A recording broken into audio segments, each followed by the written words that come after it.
Most of us learn pretty early how to edit our own stories. We will soften the hard parts of the story, leave out the feelings that feel too exposed. Sometimes we just sweep things under the rug because it feels safer than being fully seen. But what happens when someone creates a space where you don't have to do that anymore? Well, hello, and welcome to Story Sessions, where your story matters. I'm your host, Laura Lynn Donahue, and each week we gather for meaningful conversations rooted in lived experience. Let's dive in. Hello, and welcome to Story Sessions, where your story matters. If you've been here before, you may notice that something has changed. What used to be called In the Margins is now Story Sessions. And that change came from a deeper realization that I experienced through the first season. I came to see that stories that I was looking for weren't only in the margins. I wanted the quiet stories, the stories that people were holding in their hearts, things they were carrying that they hadn't shared. And even the simplest story is sometimes the hardest to tell, but it also might be the most relatable story. The stories live in every one of us. I have a story. You have a story. Everyone is carrying their own story. So I shifted the focus of the podcast to story sessions because it is about how we hold the stories as listeners and as storytellers. As a listener, my goal is not to fix the story, embellish it, interject. As one telling the story, it's not your job to perform it like you're on stage or like you've memorized it. And if you're the listener, it's also not for you to rush. Listening well is the key to a great story, whether that is a personal story or a professional story. Story Sessions is for listening to your story. When I was younger, there were moments that were more difficult than others, obviously, but I started to notice something about myself. Maybe I was struggling to share something, or I felt a tenderness inside or a confusion, something that I wanted to tell another person. I wanted somebody to empathize with me. Not unusual, but something that would happen to me often was I would begin to speak and I would feel this tingling behind my eyes, a burning. And you may get the same feeling too, but you know that tears are coming.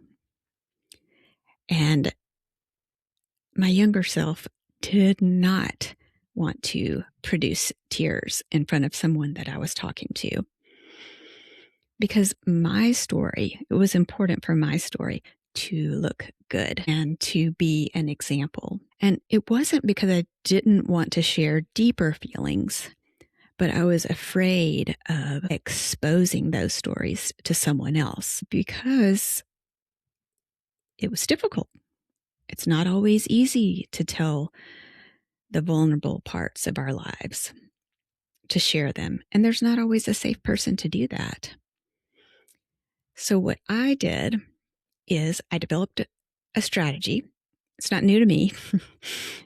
It's probably not new to you either, but adopted the saying, sweeping it under the rug.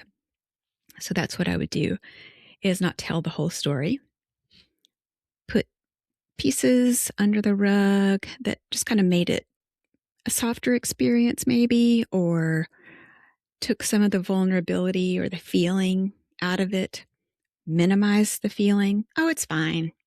I'm okay. It wasn't that big a deal. So when I did that, I stayed in control of the narrative. I could decide what people saw and what they didn't see.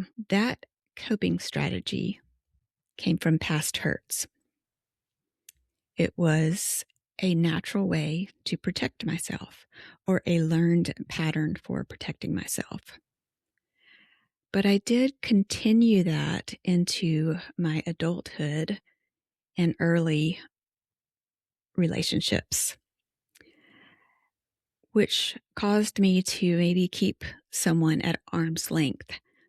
Not quite wanting to open up all the way because I know what it feels like to be hurt and I'm not interested. Now, when I met my husband and we started dating, things started to change. My willingness to take pieces out from under the rug, the pieces of the story that hadn't been told, and share those.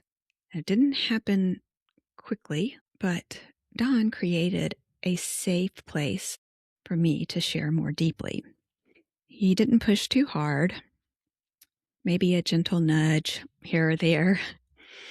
But what really changed things is Don allowed himself to be emotional. He allowed himself to be vulnerable. And with that, he was exercising trust. He was telling me that he trusted me with his emotions and his story. So slowly, little by little, and with some encouragement, I began to open up more, maybe just a little bit at a time.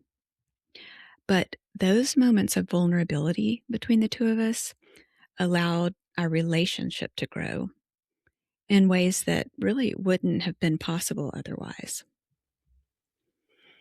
Now, this isn't to say that I don't use this coping mechanism anymore. I definitely still sweep things under the rug. But I did learn something important. Vulnerability allows relationships to deepen. If you've experienced this, then you know what I'm talking about. So this leads me into story sessions being more than a podcast alone.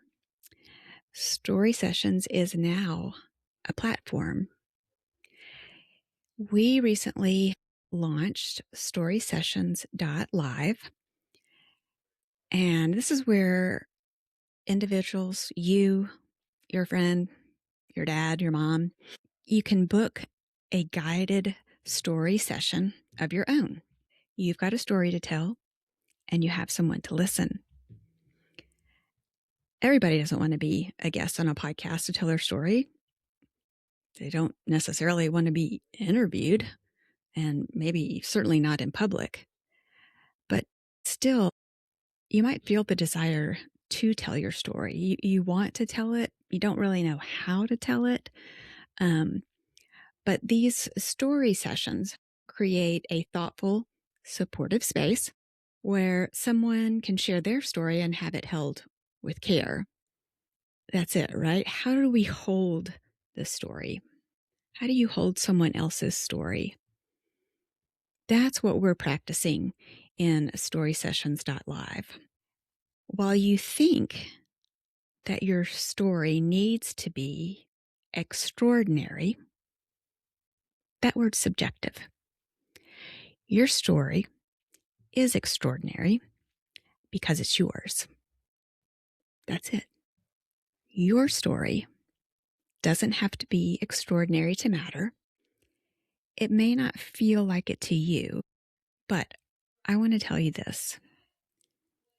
It is, because it's your story and you are extraordinary. Earlier, I mentioned something that many of us have learned to do. I used the phrase sweeping it under the rug. We're often not willing to tell the whole story, so we sweep it under the rug, right? But I also asked a question. And what I asked was, what changes when someone creates a space where we don't have to sweep things under the rug anymore? What happens when a sacred space is held for us? Well, I'll tell you a few things that happen. Relationships deepen, more stories surface, and people begin to feel seen. And with that, I also mean heard. To be seen and heard, it is a necessity for us as humans. And it's important, it's critical for you to have someone that you can share your story with. If today's episode resonates with you, one of the most helpful things you can do is simple. Follow the podcast, leave a 5-star review, please, and share the podcast with someone who might need to hear these conversations. Those 3 small actions help the podcast meet and reach more people who may be looking for this kind of space and who may be looking for an opportunity to tell their own story. And if you've ever considered telling your story, go to StorySessions.live. That's StorySessions.live. You can tell your story in a guided setting, in a safe space, with someone who is listening. Stories are not meant to be fixed. Stories are meant to be held. And as always, your story matters. Thanks for listening. See you next week. Thanks so much for listening to Story Sessions, where your story matters. If you enjoyed this episode, please leave us a 5-star review, subscribe to our channel, and share it with someone you know. To learn more about the Story Sessions family, visit StorySessions.live. That's StorySessions.live. Thanks so much and see you next week.